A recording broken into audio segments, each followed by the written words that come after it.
કેવું છે હવે ઓકે લાગે પેલા પ્રથમ તો થઈ જતો હવે થોડાક સ્ટ્રેટ લાગો છો. પેલી વખત બેન્ડ હતા જ્યારે મેં એક્ઝામિન કરી ને એક સાઈડ તમારું બેન્ડ હતું, હવે સ્ટ્રેટ થયું છે. નસ ધીરે ધીરે ખુલતી જશે ને એમ તમારું અલાઇનમેન્ટ પ્રોપર આપો છો. મને ઓકે લાગે ત્યાં પાસ બેસી ગયો. જે સાઈડની નસ પકડાય ને એ સાઈડ આપણું બોડી આમ છૂટું થઈ જાય. એ બાજુની નસ ટાઈટ હોય ને પેઇન હોય એટલે એના કારણે ને એના કારણે.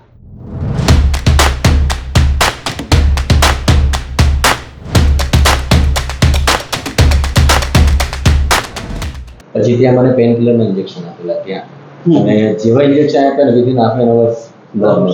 તો એનાથી પછી મને ખાસો ટાઈમ ગયો, 1 વર્ષ.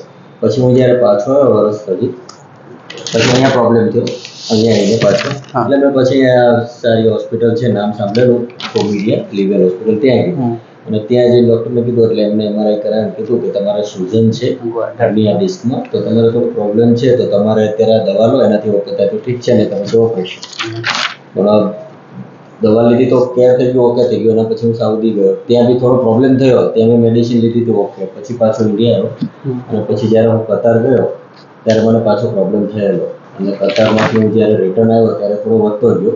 ઇન બિટવીન જ્યારે હું વેકેશનમાં આવ્યો હતો ત્યારે હું હિતેશભાઈ પટેલ છે એમને હું મળેલો, એટલે એમને કીધેલું કે પ્રોબ્લેમ તો છે જ. આમાં ભાઈ એટલે થાય, હવે આ સાઈડમાં પેન થઈ જાય ઘર ઉપર. યસ, અહીંયા થાય છે. ફિઝિયોથેરાપીમાં ફોકસ કરેલું છે કોઈ વખત આવ્યો છું. ફિઝિયોથેરાપી મેં આના માટે નથી ગયો કોઈ વખત, બીજું એવો કોઈ પ્રોબ્લેમ નતો નહીં સર.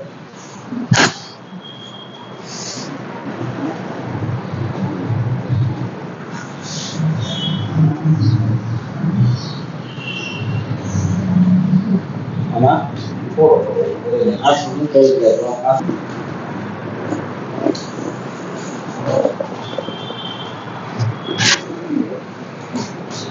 હા જો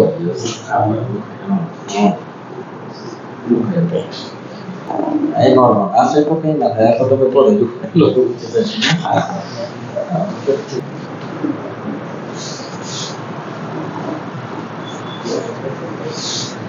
આમાં બી સામાન્ય પેઇન છે.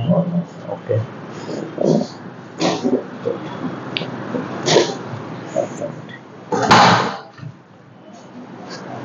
રિલેક્સ.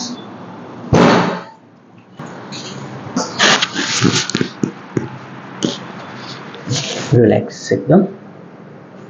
ગુડ.